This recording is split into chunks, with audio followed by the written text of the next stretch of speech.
Hi, Tracy here with another scrapbooking process video.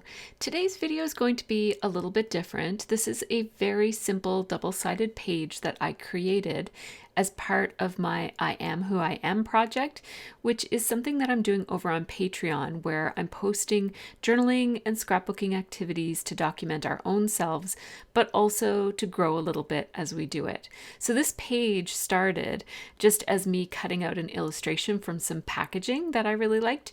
And the plan was to just cut it out. I'm using my glass mat here, and I'm going to pull out my EK Success cutter, curvy cutter it's called. And I'm going to cut this out. And the plan was to just cut it out and then save this footage, and I'd scrapbook it another day. But it turned out that once I had it cut out, I just kind of kept on going and had ideas, and it became a whole thing. So I'm going to share that process with you guys today. So I'm starting here with my curvy cutter, and I'm just making sure that my cutting template here is really centered. So I'm just spinning it around. I'm not actually cutting it right now. I'm not putting any weight on the curvy cutter, and the blade guard is still on. I'm just adjusting it and playing around with where I need, like which channel I need it to be in, and also how wide I need the setting to be. So you can cut circles of pretty much any shape with these templates, and it's just a matter of changing the different variables until you get the size that you need. So as you can see, you do have to put quite a bit of pressure on it. It's actually easier to use than what I'm making it seem, because my camera is in the way, so I can't actually get myself right over top of it to put all of my weight on it as I cut. And so it cut perfectly the first time. I started to cut it a second time, and it became clear that I didn't really need to. There's just this one little spot where I must not have pressed hard enough. I find the curvy cutter is a really, really easy circle cutter to use. The only trick is that you really do have to use it on a glass cutting mat. If you try to use the curvy cutter on a self-healing mat, it only skips around and gets stuck, and it's very, very difficult to use. So definitely suggest using a glass cutting mat for it. Now I'm just pulling out, this is where I kind of thought, well, I'm here, I might as well just kind of keep going. So I pulled out my Studio Calico retro pages, which are just a bunch of papers from a couple of different Studio Calico collections from many, many years ago. And I really love these papers, and so I do keep them separate from other papers in my stash. And I'm just looking for something that's going to be a nice neutral background that will allow this illustration to really be the main part of this page. So I'm going to pick out some letter stickers, and I want to spell out the word weary in fairly large letters. My thought process for this page is that I want to entitle it, "It's Okay to Be Weary." And it's kind of how I was feeling that day. I was feeling very, very tired and exhausted emotionally from just all of the things going on in the world, and also like just personal things and things in my family. There's just like a lot going on, as is the case for a lot of people these days. And so I just wanted to document this, and it just went off in this direction without me really meaning for it to. So I'm looking for the letters to spell out the word weary, and although I really love those Heidi Swap, I think those are Heidi Swap, those big tile letter stickers, not letter stickers, but letter tiles, I didn't have the right letters for it. So I decided to use these. These are from the Pier collection from Crate Paper from several years ago. Love, love, love that collection. And these are one of my favorite things that came out of that collection because they're so unique. So I thought that these would be bold. And my first thought was that I might use either those black cutout letters, which I'm leaning against, and like leaning against using them, I mean. These letters aren't giving me enough contrast. Like I wanted something to be over top of the illustration. So then I changed my mind and decided maybe I'll kind of like put them on the background so that they're more easily read.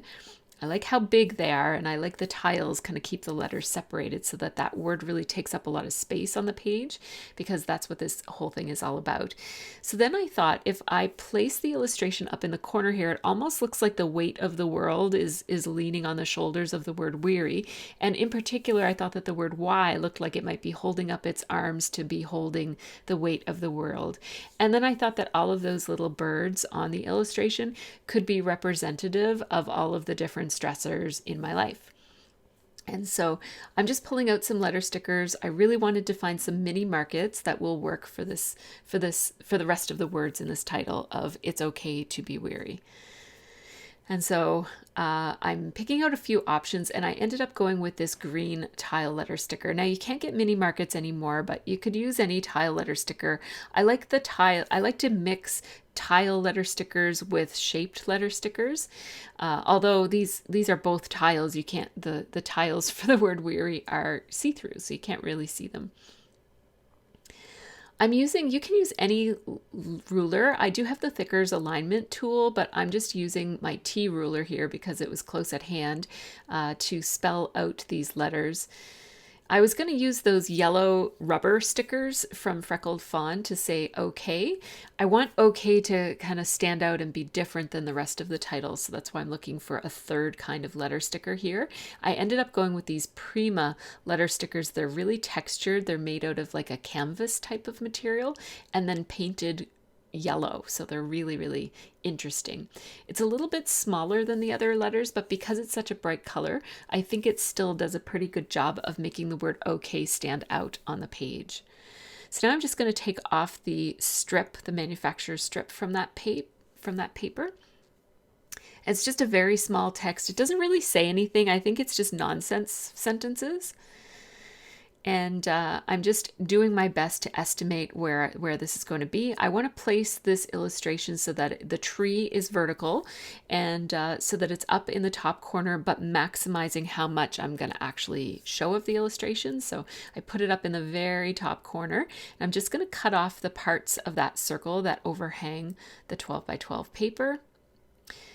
And there we go. Now that is symbolizing the weight of the world and all of the problems and worries. And then weary is going to be kind of like my weary soul that is trying to bear all of these burdens. So I'm going to place these letter stickers so that they're not letter stickers, but letter tiles, so that they are underlapping with the illustration here, so that it really does look like the letter Y is holding up, like most of the weight is coming down on the arms of that letter Y there.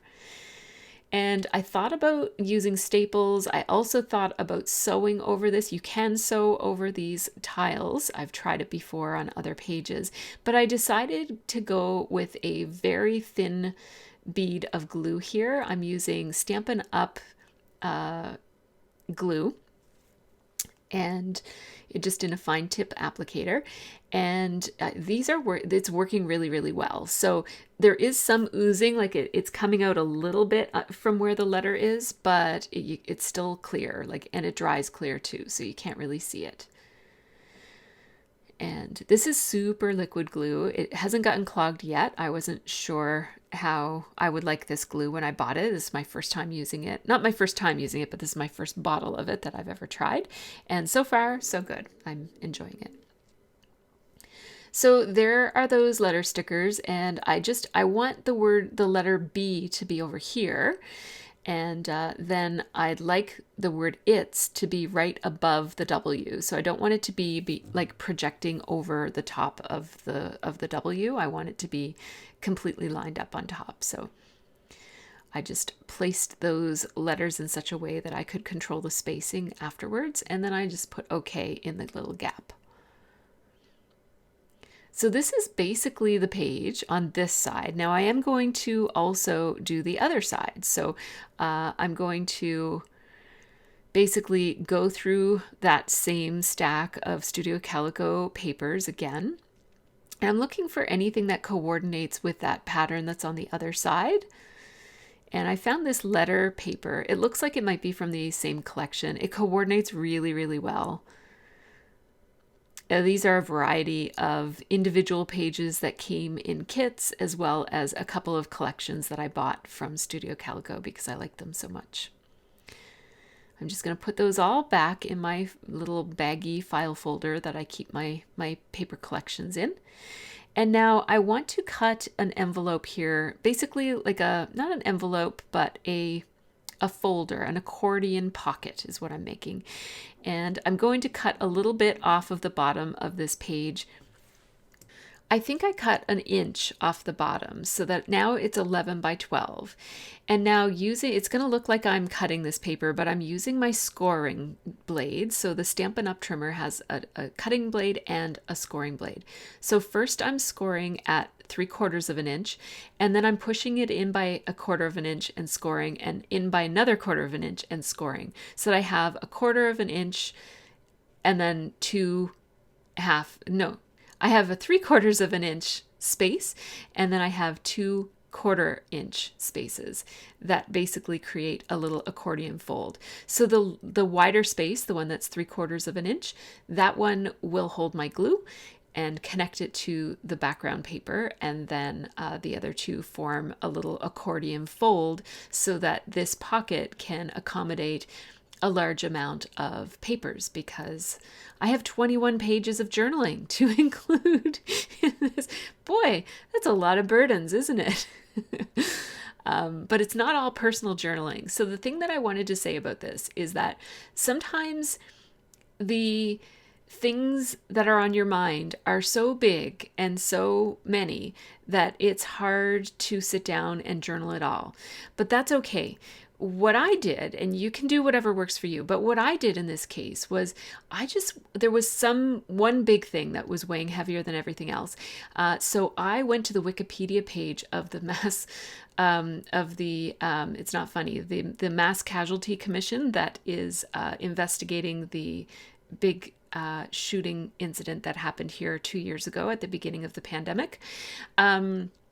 And that's in the news a lot lately, and it really weighs heavy on me, and I kind of have to talk about it at work sometimes. And so I just wanted to kind of get that documented, but I didn't want to have to write it. I'm like, ugh, I do not want to have to think and create sentences about this. So I just went to the Wikipedia page and printed up what they had already documented about that incident and the commission that is investigating it. So that way I don't have to put all that energy into it, and I still get it documented. So don't hesitate to use someone else's words. If there's a news article or a magazine article or an essay that you found online that talks about the thing that's stressing you out, you can this is your own page. You don't have to worry about plagiarizing or anything. You're not submitting this for publication anywhere. It's just going in your own book. So take it easy on yourself. These are hard times, and there's no need to stress yourself out with having to, document everything perfectly when there's someone else who maybe was paid to do this or volunteered to do it or whatever, and you can just use their words.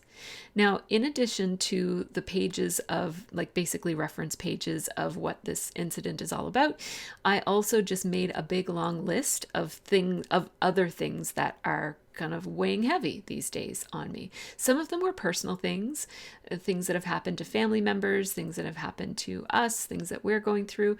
And some of it is bigger things like the Ottawa occupation and the war that was just started basically the day that I did this.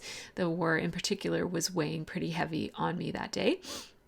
And so I just made a big list, and that's all that it is, Russia invades Ukraine, and Ottawa occupation, and climate change, and pandemic, and divisions, and radicalization, just words like that just represent some of the things that are weighing heavy on me. And so I want this back page to have a real kind of office type of feel. I like that idea of kind of putting something deeply personal in. It's like the contrast of my journaling is going to be very personal, but I'm documenting it almost in a very office business-like way. And so that kind of appealed to me. So I'm putting the word burdens, I'm putting it on this page with these letter stickers that are kind of very bold and matter of fact, not very decorative. And I wanted to use big letters because they're big burdens. And so there's a lot of symbolizing happening on this page, both on the other page and also right here on this page. So I'm playing around. I like the idea of it being in the center, but ultimately I went with putting it in the bottom corner here because it felt like if this were a file folder, there might be a little area with lines down here where you'd put the contents of the file and maybe the date and that sort of thing. So I just put it down here because it had a real office kind of feel to it being down here. I'm just spacing these out a little bit more just to maximize the legibility of the word. And then I did use my thicker alignment tool this time. It's thinner, so it's a bit easier to use. And those foam letter stickers, they are called Stylist. And so there's the front and there's the back. And to further add to the office feel of it, I'm going to pull out my Studio Calico giant date stamp, roller date stamp. This is very hard to use, so it hurts. It is the most painful of all of my scrapbooking supplies that I own. And so I'm using a cloth to protect my skin from being torn to pieces. And then I'm also using, it's hard even with the cloth to turn them. So I'm actually poking it into my stomach to kind of hold it in place and using a combination of the cloth, the hand that's in the cloth, and also my other hand to ease the rollers around to the date that I needed to choose, which was February 25th, 2022, which is yesterday's date. Did all this yesterday. And so I'm going to use Narwhal ink from Lawn Fawn. And I stamped that, and it's kind of pooling up on the stamp. It's kind of like the more times I stamp it, the more smooth it gets. So I'm just going to stamp it a bunch of times on my scrap here. And then when it's getting thick enough, I stamped it right on the page. And so I think I like how that looks. Now, I had the idea that I might want to take that list that I told you about, where it's just kind of like a bullet point list of the stressors that are kind of accumulating on my shoulders, and type them up. And so I took out my actual typewriter, and this is my real typewriter that like a vintage one, not my We Are Memory Keepers one. I just kind of felt like it was more authentic. And I liked the idea that I had to really pound these keys. It was kind of part of the expression of the emotions that go along with this page. It comes out in such a physical activity of typing out these. And you do have to press fairly hard on these keys because it is an old-fashioned typewriter. So I am typing out things like Mass Casualty Commission, residential schools, Me Too, war, radicalization, mental health, divisions, stroke, tornado. These are all things that have been sort of affecting myself and my family and the world. And it feels good to kind of type that out in such a kind of strong way. There are some things that were on there that I didn't really like the idea of typing, like Jeffrey Epstein. I don't really necessarily, but I did because it was on my bullet list, right? And so I pulled it out of my typewriter and I started to, it takes me a bit to get the lid on there, but I'll get it. And I started to cut it into journaling strips, and I felt kind of off about it. And I talk more about this in my Patreon video about this, but it just didn't feel right to put some of these things in such a formal way on my page. And so what I'm going to do here is I'm not really listening to my own self here. I'm not feeling great about the way that this is working out. And so I start to say, okay, well, I'll just see how it looks. I do this sometimes with my scrapbook. If I'm not sure about something, I just wait and see how it looks.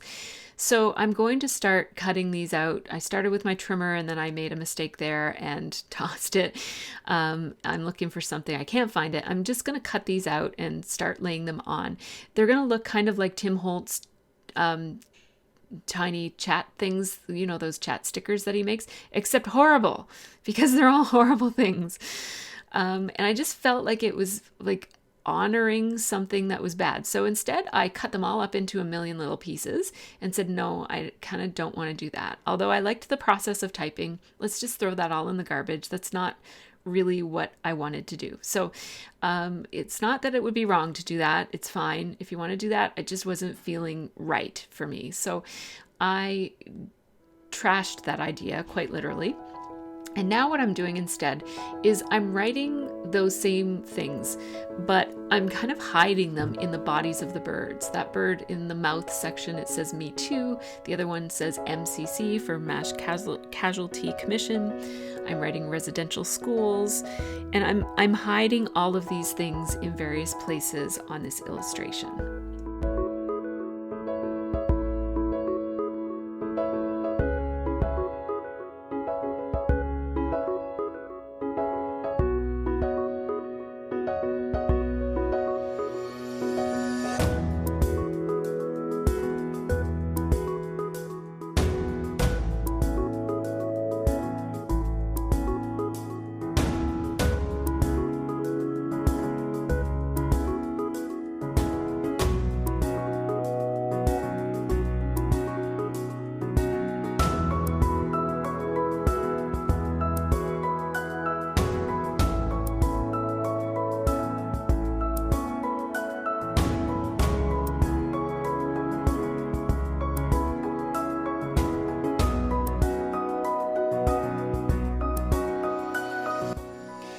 And that actually felt very good. It's not like I'm, denying the stresses or anything. It's more that I don't want them right out there in full glory or something, like they're there, but you kind of got to look for them. And that's what I was kind of wanting to do.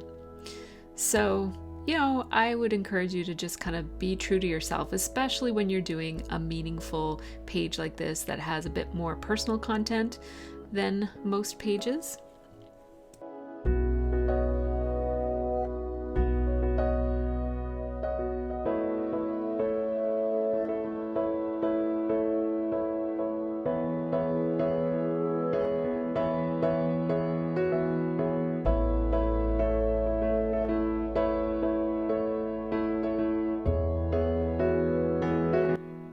So over on Patreon, I talk a little bit more about some of the things that you could write about or ways that you can approach this project.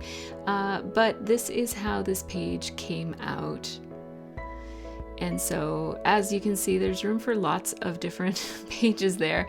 And if you're interested in seeing how I made that accordion in a little bit more detail, that accordion pocket, just leave me a comment below, and if there's interest, I'll make a separate video about that. But for now, this is this page. I hope that you enjoyed this process. It is a little bit different for me, but sometimes you just have to do what you have to do. So take care and have a really great scrappy week.